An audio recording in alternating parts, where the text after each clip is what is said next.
আসসালামু আলাইকুম আমার আদরের ভাই বোনেরা। আমি এই যে চপ করতেছি, দেখেন।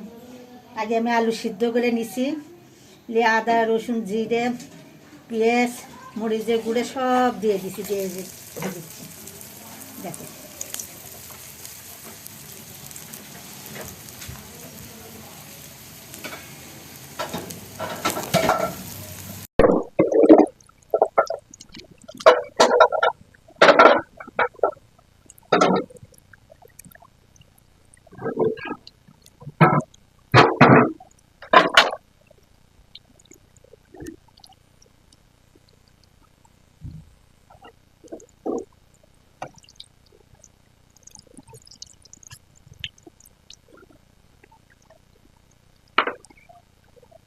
পুরা বসে বসে দিছি। আপনারা কি সুন্দর করে গল্প বলেন, আসলে আমি গল্প বলতে পারি না পুরা। দেখেন কিভাবে রান্না করেছি। এই যে মাছের বাটা মাছ কষানি করলাম, এখন চপ করতেছি। আপনারা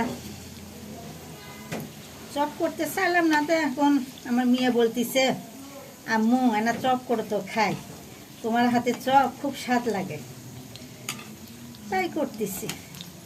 বুঝতে পারছেন না, সোলপুলের আবদার একটু করতে হয়, না হলে আমার রান্না হয়ে গেছে।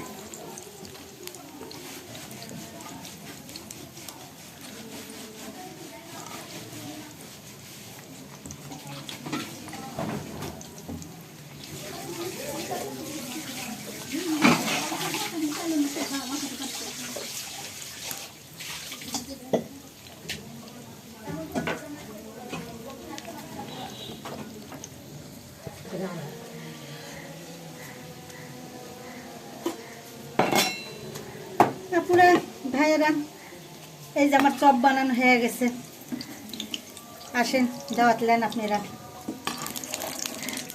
বাটা মাছের কষানি, চপ ভাজি আর চচ্চড়ি, আসেন।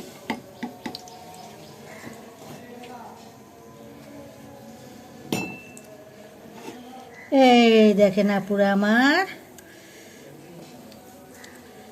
হয়ে গেছে চপ, এখন খাবো। আসসালামু আলাইকুম আদরের ভাই বোনেরা, এতক্ষণ পাশে থাকার জন্য করে আপনাদের ধন্যবাদ।